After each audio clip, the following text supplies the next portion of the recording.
Hello, and welcome to episode 26 of the Liberland Show. I'm your host, Adam J. Carswell. Today we are joined by Kingsley Edwards. Kingsley is a blockchain advisor to the president. Kingsley, thank you for joining us, and do you have any opening remarks for our listeners? Hey, Adam. No, not really. Just glad to finally that we can get to do this. I know we went back and forth a couple times, but glad to be here and looking forward to the conversation. Definitely. I think that's going to make the conversation a little bit better, knowing that we had to put a lot of work in to get to where we're at right now. But Kingsley, blockchain advisor, tell us about your experience in that industry and how are you working with the president? Yeah. So in 2013, I started getting into the startup world and also kind of the crypto world as far as like a professional. I founded a company back then we built a platform where people can play against each other in popular video games or Bitcoin like popular video games like Counter-Strike, League of Legends, even Minecraft. So I started that company. We got, and even previous to that, I'd heard of Liberland. I think it was probably, let's see, how old is Liberland now? We just had the 4th birthday.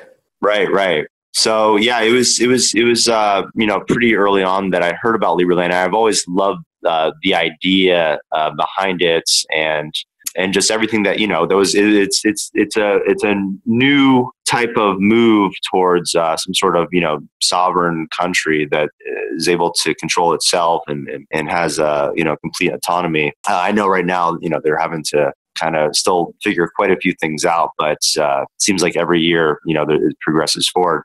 But anyway, going back, I sold that crypto company in 2017. I directed a $33 million token sale with the company that I sold my company to. And then we ended up building, at the peak of the market, we had I think $240 million market cap token. Wow! And now that's obviously fallen a bit since the height, just like a lot of other tokens and just crypto in general. Mm-hmm. But I think I ate with Ron Paul at Acapulco 2018 at some sort of like little dinner gala thing.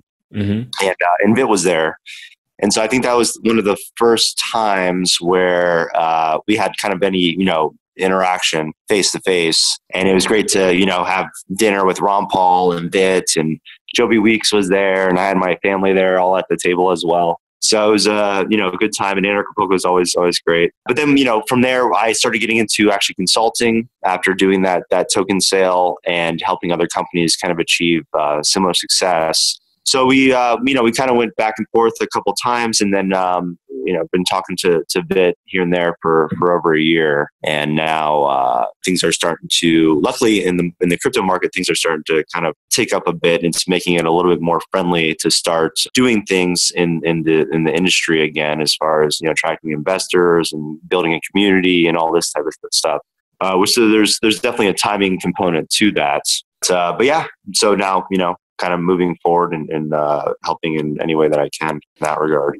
Yeah. And we were talking a little bit before the call, but you said you're based out of Las Vegas? Yeah.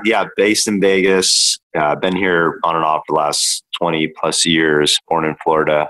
How does the weather compare there for you to Florida? I guess probably just humidity is the main difference. Yeah, we went to the Bitcoin conference in Florida in January, and I still have family there. I always love visiting. We're actually looking to maybe get a place or do Vegas for half the year and Florida for 3 months or half the year. Because it's definitely some of the best weather, especially during the winter. And Vegas is pretty mild winters, but it can still get to 30s and 40s.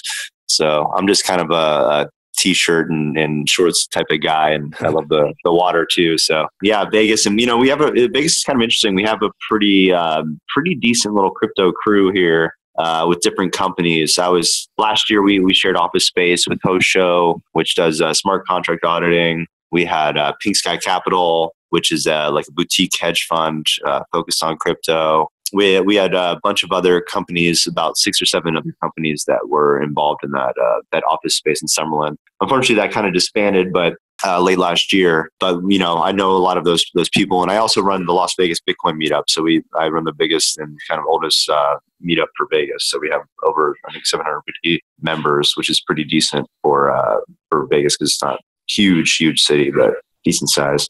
Right, right. So I guess could you tell us maybe about a unique experience you've had since working with Liberland? I'm sure sitting down having dinner with Ron Paul and Vit Yelichka for the first time were pretty unique occurrences for you. Is there anything else that you're just like, wow, this would never happen to me unless I was with Liberland? I think, doing the Ron Paul dinner was pretty cool, and seeing Bit there. I don't know if there's any like huge, just seeing Bit travel and meet all these interesting people. I'm not a part of that necessarily, but so it's mostly on my end. It's more of just phone calls or Skype calls with him or the team. So nothing crazy, but just watching Bit travel and see everyone that he meets and just the progress that he makes through the relationships that he's maintaining or creating. It's really cool to kind of witness and kind of focus on and see just the movement, the potential token sale that we've been discussing, and the further progression of kind of fundraising and everything. It's just been a cool, unique thing to be a part of in general. Absolutely. And so, what were you doing professionally before you really got involved with the startup scene in 2013? I was involved. My previous background, which actually got me interested in Bitcoin too. I was a libertarian. I'm a fan of Ron Paul in 2008 and 2012, and I was involved with those political cycles. Which that was pretty cool time to look back on. A lot of new people that are getting into it now, they missed out on a lot of what went on then. But I professionally, I was in wealth management, so I was kind of just a portfolio manager for some different wealth managers, boutique wealth management shops in Vegas. Nothing huge, but pretty decent size. I think the largest one had like 400 million under assets. Mm-hmm. Under management. So yeah, and then that's where I kind of got my I had I was licensed Series 7, 63, 65. And then I started as I was kind of a libertarian, and then I heard about Bitcoin.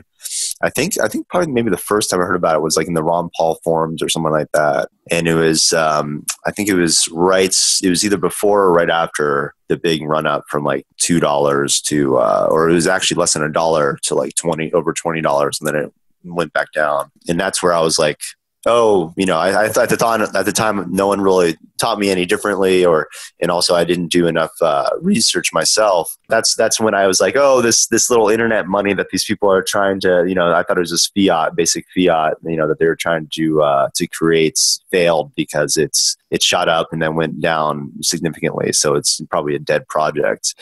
And once Bitcoin started trending back up to like $5, one of my friends, he raised some money from some venture capitalists to create a Bitcoin exchange in New York. And that's when I was like, oh, wait, there's like, smart money moving into this. And they're actually funding companies to create things for this ecosystem, this new crypto ecosystem. And now, that was around $5. I ended up buying my first Bitcoins off of Coinbase right after they got out of Y Combinator. Wow. Around $20. So definitely been kind of, in the space since early 2013 and been monitoring it since late 2012. Yeah. So you've seen kind of all the booms and busts that have come through the past, 6 years? Yeah. It's been, now it's like, I don't know, it's a lot easier. So if this was your first boom bust that you went through in 2017, 18, and you're still in it, I think you get more used to the volatility as time goes on, and you just kind of realize only invest what you're really willing to lose. But also just witnessing the strength of the market and, seeing Bitcoin go from, basically $5 to $1,200 and then trending down to $200 and then shooting up to $20,000. It's crazy. It really is. I don't know if there's really anything like it as far as the volatility and the swings, and especially to the upside. It'd be interesting to see actually if someone, I'm sure there's probably studies out there, and I've read things before, but I'm not sure if there's anything that really compares to kind of the upside and the volatility. I mean, we're really witnessing kind of, largest transfer of wealth from traditional assets to digital assets right now, and cryptocurrency is a major part of that.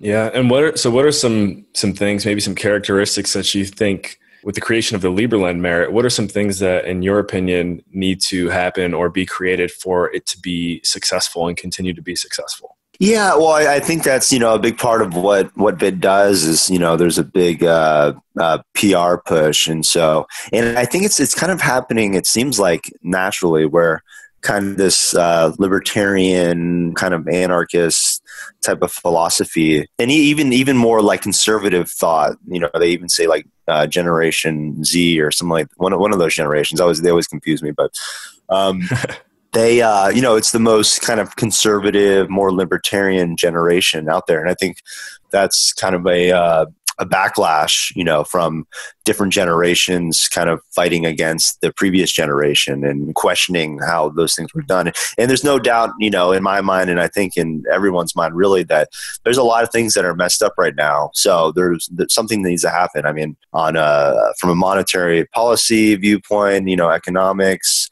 foreign policy. I mean, these are the things that even Ron Paul warned about back then, and other libertarians before him have talked about. That, so I think it's kind of a natural progression that things like Liberland kind of take off, because, and other projects as well around the world, because the system, the old system is falling apart. So we need answers for something new. And I think Liberland is one of those answers. Right. Or can be.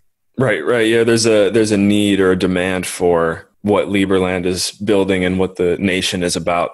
Right. That sounds like basically what you're communicating. Yeah, I mean, you see, you look throughout every time. It seems like whenever humans are living during a certain time, they always think that nothing's going to change. But I mean, if you look at human history, I mean, things change a lot. And with technology, I think things are going to be changing even more rapidly, whether we like it or not. So yeah, I think, kind of Liberland emerges in all this, and hopefully it becomes a huge success. Yeah. And so throughout your involvement, is there anything that's really stood out to you and you've gone, wow, that person really was ambitious for Liberland. I wish more people would do something like that. Basically, I guess what I'm asking is, do you have advice for anyone who's maybe not fully involved with Liberland yet? I mean, it seems to me that the team at Liberland is always looking for, talents, anything that you can help bring to the table. They're looking for volunteers, whether you have a blockchain background or even, community management background, any kind of business relationships that may help, or personal relationships, or even relationships with other countries too. It seems like they're really open to anybody that can help to help. And now's the time to lay the groundwork and do the work to create a more peaceful future. And that's, I think, what, a lot of what Liberland stands for. I mean, my advice is really just to check out the websites and then, reach out and see if you are interested in getting involved. Like I said, what you can bring to the table. Right. And so also, I'm trying to remember, I know we just talked about Liberland turning 4. I think you said your involvement with the country started maybe 2017, 2018. Based on what you've seen, where do you see Liberland within the next 3 to 5 years? Yeah, I mean, it's tricky because there's a lot of variables, Hopefully, it seems like maybe there'll be some sort of actual movement when it comes to actually building some sort of infrastructure on the physical land itself. And I know there's lots of talks of doing that, and lots of plans being formulated right now, and maybe even things have already started to take off. I'm not sure in the last week or so. Things can move pretty rapidly or pretty slowly depending on what they're going for and where they get the green light. And when you're talking about, they're also facing potential threats from different governments as well. So it can be a pretty tricky situation. But I'm glad that someone is at least having that conversation. Right. So yeah, I would love to see, like some infrastructure and some of the festivals and events that they do get, more and more, or have more and more interest in people attending them. And hopefully at that time they'll have the fundraising that's needed to really do some really cool things. Just curious, have you had a chance to make it over to Europe at all, or see anything within the Liberland vicinity? I wasn't able to make it last year, but one of the other consultants that was working with us, she ended up going on our behalf. But yeah, I was traveling too much. Unfortunately, I wanted to, but yeah, maybe hopefully this year or next year, I would love to. Yeah. I just talked to Tom Walls earlier today, actually, and there's some big things coming. Maybe something over the summer, and then next year's anniversary. You've always got that. That'll be the 5th year as well. Yeah, so big one to go to. That's a good anniversary to do something on. All right, Kingsley, is there a preferred way for anyone listening? Maybe they resonated with what you had to say. They want to reach out, get in touch with you. Is there a preferred way to do that? Yeah, I have my consulting email, but for some reason I'm running through with some domain issues, so that email is down right now. But I can just give my regular Gmail is krhedwards@gmail.com. That's the best way to contact me. And then like I said, right now I'm helping Liberland where I can on the blockchain side, but we're in Boost VC, which is a startup accelerator in San Mateo run by the Drapers. I forget if I mentioned that on the call or not, but go ahead.